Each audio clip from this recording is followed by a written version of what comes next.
اعوذ باللہ من الشیطان الرجیم بسم اللہ الرحمن الرحیم وکلا وعد اللہ الحسنى صدق اللہ العظیم الصلاۃ والسلام علیک یا رسول اللہ وعلی آلک واصحابک یا حبیب اللہ۔ محترم ناظرین و سامعین، کہ حضرت امیر معاویہ رضی اللہ تعالیٰ عنہ کا جو یوم وصال ہے وہ 22 رجب المرجب ہے۔ حضرت امیر معاویہ رضی اللہ تعالیٰ عنہ ایک عظیم جلیل القدر صحابی رسول ہیں اور حضور علیہ السلام کے منظور نظر ہیں۔ مولانا روم رحمۃ اللہ تعالی علیہ نے آپ کو خال المسلمین یعنی امت کا ماموں قرار دیا ہے، کیونکہ آپ کی ہمشیرہ حضرت ام المومنین ام حبیبہ رضی اللہ تعالیٰ عنہ یہ حضور علیہ السلام کی زوجہ محترمہ تھیں، اور اس حوالے سے حضور کی تمام ازواج امت کی مائیں ہیں، اور ظاہری بات ہے ماں کا بھائی ماموں ہی ہوتا ہے، تو قیامت تک کے لیے حضور کے ازواج ہر کلمہ گو کی مائیں ہیں، اور ام حبیبہ رضی اللہ تعالیٰ عنہ بھی انہی میں سے ہیں۔ تو حضرت امیر معاویہ رضی اللہ تعالیٰ عنہ وہ عظمت، عزت اور اکرام کے حامل شخصیت ہیں کہ حضور علیہ السلام سے برادر نسبتی ہونے کا اعزاز بھی انہیں حاصل ہے، محبوب خدا بھی ہیں اور محبوب مصطفیٰ بھی ہیں، کیونکہ ایک مرتبہ حضور علیہ السلام حجرہ ام حبیبہ رضی اللہ تعالیٰ عنہ میں تشریف لائے۔ حضور جب تشریف لائے تو حضرت امیر معاویہ رضی اللہ تعالیٰ عنہ لیٹے ہوئے تھے، اور حضرت ام حبیبہ رضی اللہ تعالیٰ عنہ بڑے پیار محبت سے اپنے بھائی کے سر کے بالوں میں ہاتھ پھیر رہی تھی۔ حضور تشریف لائے تو یہ محبت کا، بھائی بہن کی محبت کا منظر دیکھا، ملاحظہ فرمایا، تو حضور نے فرمایا کہ ام حبیبہ کیا آپ کو اس لیٹے ہوئے آدمی سے پیار ہے؟ تو انہوں نے عرض کیا ہاں یا رسول اللہ، یہ میرا بھائی ہے، اور ہر بہن کو اپنے بھائی سے پیار ہوتا ہے، اس لیے مجھے بھی ان سے پیار ہے۔ حضور نے فرمایا کہ پھر سنو، یہ ان سے صرف تمہیں ہی پیار نہیں ہے بلکہ اللہ کو بھی امیر معاویہ سے پیار ہے، اور اللہ کے رسول کو بھی ان سے پیار ہے، یعنی یہ اللہ کے بھی پیارے ہیں اور اللہ کے رسول کے بھی پیارے ہیں۔ یہ لفظ حضرت امیر معاویہ رضی اللہ تعالیٰ عنہ کے بارے میں حضور نے ارشاد فرمائے۔ حضرت امیر معاویہ رضی اللہ تعالیٰ عنہ کا ذکر اور ان کی شان اور ان کی عظمت تو بیان کرنا دور کی بات ہے، ان کا نام لینا بھی محفلوں میں جناب والا وہ لوگ ڈرتے ہیں۔ تو یہ ڈر کس نے پیدا کیا؟ یہ امت کے ان جاہل مورخین نے پیدا کیا جنہوں نے من گھڑت تاریخی روایات کی نحوست میں حضرت امیر معاویہ رضی اللہ تعالیٰ عنہ کی شان کو گھٹانے میں بھرپور ناپاک کردار ادا کیا۔ مرتبہ صحابیت سے، ان کے مرتبہ صحابیت سے کسی کو کوئی انکار نہیں ہے کہ وہ صحابی رسول ہیں۔ جب صحابی رسول مان لیا گیا تو پھر ان کی عظمت اور شان اس سے بڑھ کر کیا ہوگی؟ اور ان کا عرس منانا، ان کا دن منانا، جس طرح ہم دیگر بزرگان دین کے دن مناتے ہیں، ان کا دن اللہ کے ولیوں کے ہم عرس مناتے ہیں۔ حضور غوث پاک الشیخ عبدالقادر جیلانی محبوب سبحانی شہباز اللہ مکانی کا ہر مہینے ہم 11ویں شریف بھی کا انعقاد کرتے ہیں، اور پھر ربیع الثانی میں بطور خاص بڑی 11ویں شریف کے عنوان سے ان کا عرس پاک بھی منایا جاتا ہے۔ حضور داتا گنج بخش علی اجمیری رحمۃ اللہ تعالیٰ علیہ کا عرس منایا جاتا ہے، حضرت خواجہ معین الدین چشتی اجمیری علیہ رحمہ کا عرس منایا جاتا ہے۔ ان تمام اولیاء کاملین کے آراس منعقد کیے جاتے ہیں، اور کبھی کسی نے کوئی ان کی مخالفت نہیں کی، تو مجھے بتائیں کہ ان اولیاء کاملین کا مقام زیادہ ہے یا وہ صحابی رسول حضرت امیر معاویہ رضی اللہ تعالیٰ کا مقام زیادہ ہے؟ اگر ایک صحابی رسول کا عرس منایا جائے تو اس میں کیا حرج ہے، ان کا دن منایا جائے تو کیا حرج ہے؟ حضرت امیر معاویہ رضی اللہ تعالیٰ کے بارے میں یہ کہا جاتا ہے جی 14 صدیوں میں سکوت رہا ہے۔ بھائی سکوت کا حکم علماء نے مشاجرات صحابہ کے بارے میں دیا ہے، کسی صحابی کی عظمت اور شان بیان کرنے کے معاملے میں سکوت کا حکم نہیں ہے۔ حضرت امیر معاویہ رضی اللہ تعالیٰ عنہ کی جو جنگ حضرت علی المرتضیٰ شیر خدا رضی اللہ تعالیٰ عنہ سے ہوئی، اس معاملے میں علماء نے کہا کہ سکوت اختیار کیا جائے، خاموشی اختیار کی جائے، اور پھر بھی محتاط انداز اپناتے ہوئے علماء کرام نے حضرت علی رضی اللہ تعالیٰ عنہ کو بہر صورت حق پر قرار دے دیا، اور حضرت امیر معاویہ رضی اللہ تعالیٰ عنہ کو مطلقاً خطا یا مطلقاً غلطی پر نہیں قرار دیا، بلکہ انہیں وہ خطائے اجتہادی پر تھے۔ تو اس لیے حضرت امیر معاویہ رضی اللہ تعالیٰ عنہ کی شان اور عظمت بیان کرنا یہ ضروری ہے، تاکہ اس امت کو پتہ چلے کہ حضرت امیر معاویہ رضی اللہ تعالیٰ عنہ کا جو نام لینے سے ڈرتے ہیں، انہیں پتہ چلے کہ حضرت امیر معاویہ رضی اللہ تعالیٰ عنہ کون تھے۔ خال المسلمین تھے، برادر نسبتی کا اعزاز انہیں حاصل تھا، کاتب وحی تھے، حضور علیہ السلام کے فرامین لکھا کرتے تھے، حضور اپنے خط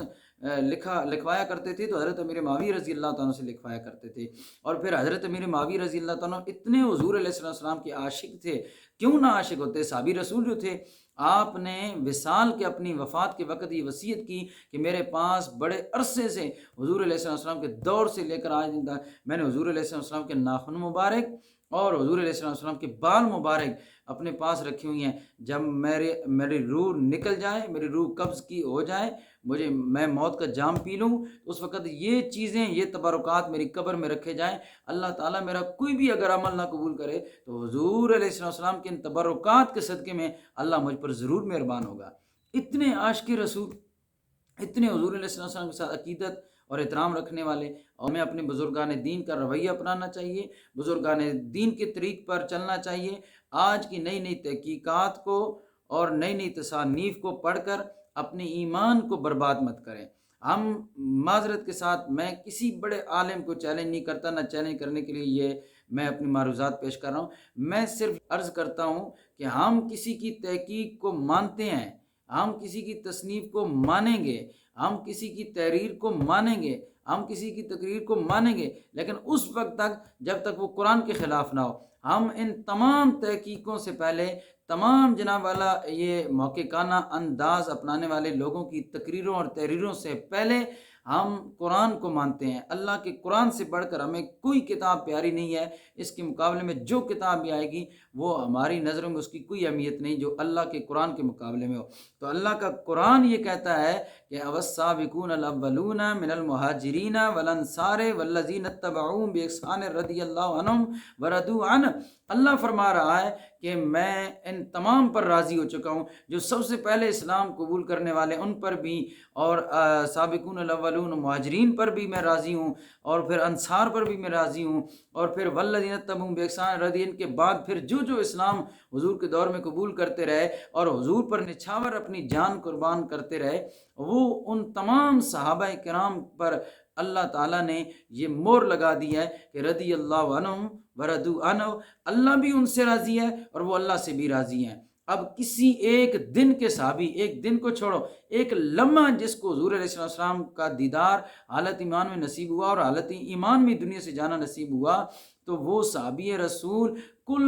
دنیا کے غوث، کتب، ابدال اور اولیاء، علماء، اصفیاء، اتقیاء مل جائیں تو اس کے قدموں کی دھول کے برابر نہیں ہو سکتے۔ تو چاہے جائے کہ حضرت امیر معاویہ رضی اللہ تعالیٰ عنہ کے مقابلے میں آئیں۔ حضرت امیر معاویہ وہ ہیں جن کو حضور کی معیت نصیب رہی، حضور علیہ السلام کے بال کاٹنے کا انہیں شرف حاصل رہا۔ جب قضا عمرہ ادا کرنے کے لیے حضور مکہ میں تشریف لائے تو اس وقت حضور علیہ السلام نے جب عمرہ کی ادائیگی کے بعد بال کٹوائے تو بال حضرت امیر معاویہ رضی اللہ تعالیٰ عنہ نے اپنے ہاتھ مبارک ہاتھوں سے کاٹے تھے۔ اور وہ حضرت امیر معاویہ رضی اللہ تعالیٰ عنہ جن کے بارے میں حضور علیہ السلام کی زبان اقدس سے دعائیں نکلی، اللہم اجعلہ ہادیا مہدیا واہد بہ، اے اللہ تعالیٰ تو میرے اس امیر معاویہ رضی اللہ تعالیٰ عنہ کو ہدایت یافتہ بنا، ہدایت دینے والا بنا، اور ان سے ہدایت کو جاری فرما۔ یہ دعائیں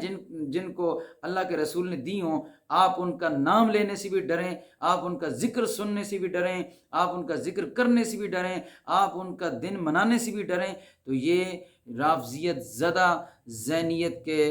لوگوں کی سوچ ہے۔ اہل سنت و جماعت کا یہ وتیرہ نہیں ہے۔ سکوت کا حکم صرف حضرت امیر معاویہ اور حضرت علی کے جو درمیان جنگ ہوئی اس معاملے میں ہے۔ اس کے علاوہ صحابہ کرام کی شان اور عظمت کو بیان کرنا اور حضرت امیر معاویہ رضی اللہ تعالیٰ عنہ کی بحیثیت صحابی رسول شان بیان کرنا، یہ قرآن کی تعلیم ہے، یہ مصطفیٰ کریم علیہ السلام کے فرمان کی تعلیم ہے۔ تو وَكُلًّا وَعَدَ اللَّهُ الْحُسْنَىٰ میں حضرت امیر معاویہ شامل ہے۔ جب اللہ نے ان کے ساتھ بھلائی کا وعدہ کیا ہے، اللہ نے ان کے ساتھ خیر کا وعدہ کر دیا ہے، اللہ نے ان کے ساتھ جنت کا وعدہ کر دیا ہے، تو اللہ نے یہ قرآن میں بیان کر دیا ہے۔ تو آپ کی میری زبان کی کیا حیثیت ہے؟ کیا آپ کی میری زبان قرآن سے بھی بڑھ کر زیادہ محتاط ہو چکی ہے کہ وہ قرآن میں تو اللہ تعالیٰ ان صحابہ کرام کو بیان کرے اور حضرت امیر معاویہ کا بیان کرے، تو پھر آپ بیان کرنے سے کترائیں، تو یہ صرف اور صرف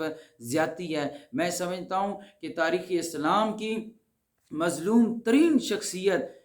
حضرت امیر معاویہ رضی اللہ تعالیٰ عنہ ہے، جن کے بارے میں ہمیشہ ڈرایا گیا، ان کا ذکر کرنے سے منع کیا گیا اور رکاوٹیں کھڑی کی گئیں، اور ان کا تعارف من گھڑت تاریخی روایات کی نحوست میں پیش کیا گیا۔ یہ ان روایات کی کوئی حیثیت نہیں ہے۔ امام حاکم رحمۃ اللہ تعالیٰ نے المستدرک میں یہ نقل کیا، حضرت اویم بن ساعدہ رضی اللہ تعالیٰ عنہ سے مروی ہے، آپ فرماتے ہیں کہ یہ رسول کریم علیہ السلام نے فرمایا کہ اللہ تعالیٰ نے مجھے تمام مخلوقات میں سے برگزیدہ پیدا فرمایا، پھر اللہ تعالیٰ نے میرے لیے صحابہ کرام کا انتخاب فرمایا، پھر انہی صحابہ میں سے کچھ میرے وزیر بنے، کچھ میرے مددگار بنے، اور کچھ میرے سسرال والے انہی میں سے بنے۔ تو پھر آگے حضور علیہ السلام فرمایا، جو کوئی بھی ان میں سے کسی کی بدگوئی کرے گا، ان کے بارے میں بد زبانی کرے گا، کسی ایک صحابی کے بارے میں بد کلامی کرے گا، تو اللہ کے رسول نے فرمایا کہ لعنت اللہ علیہ، اس پر اللہ تعالیٰ کی بھی لعنت ہے اور اللہ کے فرشتوں کی بھی لعنت ہے اور دیگر لوگوں کی بھی لعنت ہے، تمام لوگوں کی اس پر لعنت ہے۔ اور پھر آگے حضور نے فرمایا کہ اللہ تعالیٰ ایسے بندے کے نہ نفل قبول کرتا ہے، نہ حج قبول کرتا ہے، اور نہ ہی نمازیں قبول کرے گا، اللہ تعالیٰ اس کا کوئی نیک عمل قبول نہیں کرے گا۔ اس حدیث کو امام حاکم نے المستدرک میں جلد نمبر 3 میں نقل کیا ہے۔ اس کے علاوہ حافظ عماد الدین ابن کثیر رحمۃ اللہ تعالیٰ نے ایک روایت نقل کی، وہ کہتے ہیں کہ ہم نے بہت سارے بزرگان دین سے یہ سنا کہ انہوں نے حضور علیہ السلام کی زیارت کا شرف پایا خواب میں، اور جب بھی حضور کی زیارت کا شرف انہیں حاصل ہوا، انہوں نے حضور کی بارگاہ میں ابو بکر صدیق رضی اللہ تعالیٰ عنہ کو بھی حاضر پایا، حضرت عمر کو بھی حاضر پایا، حضرت عثمان کو بھی حاضر پایا، حضرت علی مشکل کشا کرم اللہ وجہ الکریم کو بھی حاضر پایا، اور ساتھ ہی حضرت امیر معاویہ رضی اللہ تعالیٰ عنہ کو بھی اس بارگاہ اقدس میں بیٹھے ہوئے دیکھا۔ یہ حافظ عماد الدین ابن کثیر علیہ رحمہ نے البدایہ والنہایہ میں اس بات کو کوٹ کی ہے۔ اور پھر حضور شیخ الاسلام والمسلمین حضور خواجہ خواجہ قمر الدین سیالوی رحمۃ اللہ تعالی علیہ، جو حضور پیر میر علی شاہ صاحب رحمۃ اللہ تعالی علیہ کا مرشد خانہ ہے، تاجدار گولڑا کا مرشد خانہ ہے، تو خواجہ قمر الدین سیالوی رحمۃ اللہ تعالی علیہ فرماتے ہیں کہ مجھے ایک دفعہ مولا علی مشکل کشا کرم اللہ وجہ الکریم رضی اللہ تعالیٰ عنہ کے دربار میں جانا نصیب ہوا، آپ کے مزار پر انوار پر مجھے حاضری نصیب ہوئی۔ تو جب میں وہاں پہنچا تو مجھے جاگتے ہوئے حضرت مولا علی مشکل کشا کا دیدار نصیب ہوا ہے۔ یہ خواجہ قمر الدین سیالوی رحمۃ اللہ تعالی علیہ فرماتے ہیں جب مجھے دیدار نصیب ہوا تو میں نے موقع غنیمت جانا، میں نے کہا مولا کائنات، اے مولا علی مشکل کشا، آپ یہ ارشاد فرمائیں کہ آپ کو اور حضرت امیر معاویہ رضی اللہ تعالیٰ کو جو جھگڑا تھا اس کے بارے میں کیا بنا؟ تو حضرت مولا علی مشکل کشا خواجہ قمر الدین سیالوی رحمۃ اللہ تعالی علیہ فرماتے ہیں جب میں نے سوال کیا تو آپ نے فرمایا کہ وہ اور میں، یعنی حضرت امیر معاویہ رضی اللہ تعالیٰ عنہ اور حضرت علی رضی اللہ تعالیٰ عنہ، حضرت علی فرماتے ہیں کہ ہم دونوں حضور کی بارگاہ میں پیش ہوئے تو حضور علیہ السلام نے ہم دونوں بھائیوں کے درمیان صلح کروا دی، ہم دونوں بھائیوں کے درمیان کیا کر دی؟ صلح کروا دی۔ تو پھر حضرت خواجہ قمر الدین سیالوی علیہ رحمہ فرماتے ہیں مولا علی مشکل کشا کرم اللہ وجہ الکریم نے فرمایا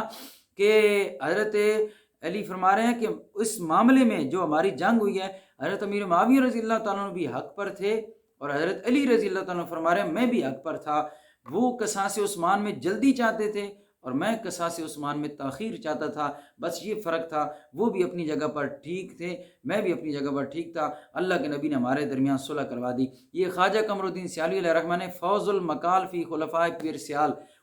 اس کتاب میں یہ واقعہ لکھا ہوا ہے، تو خواجہ قمر الدین سیالوی علیہ رحمہ نے اس کو بیان فرمایا۔ تو آپ دیکھیں کہ ان بزرگان دین کا کیا طریقہ کار رہا، ان شخصیات کا کیا وتیرہ رہا، اور آج کے نئے نئے محققین کا اور نئے نئے اپنی ڈیڈٹی مسجد بنانے والوں کا کیا وتیرہ ہے۔ مجھے بتائیں امت کو کیا ان چیزوں کی ضرورت تھی کہ صحابہ کرام کے ہم منصف بن کر یہاں بیٹھ جائیں، صحابہ کرام کے درمیان ہونے والے معاملات کے ہم جج بنیں؟ ہمیں کس نے اختیار دیا ہے؟ حضور علیہ السلام کا ایک بلند مرتبہ صحابی ہونے کی حیثیت سے ان کی شان، ان کی عظمت بیان کرنے میں کوئی جھجک نہیں ہونی چاہیے۔ ہمیں اللہ تعالیٰ حضرت امیر معاویہ رضی اللہ تعالیٰ عنہ کو پیار نصیب فرمائے، ہر صحابی رسول کا ادب اور احترام دل و جان سے ہمیں کرنے کی توفیق نصیب فرمائے۔ اللہ تعالیٰ ہم سب کا حامی و ناصر ہو۔ بندہ ناچیز سے اس دوران کوئی ایسی بات صادر ہوئی ہو جو صحابہ کرام کے شان کے خلاف ہو یا ان بزرگان دین کی عزت اور تعظیم کے خلاف ہو، تو میں اللہ سے بھی معافی کا طلبگار ہوں، آپ لوگوں سے بھی معافی کا طلبگار ہوں۔ اللہ تعالیٰ ہمیں حق سچ راستے پر رہنے کی، حق سچ راستہ اپنانے کی توفیق عطا فرمائے۔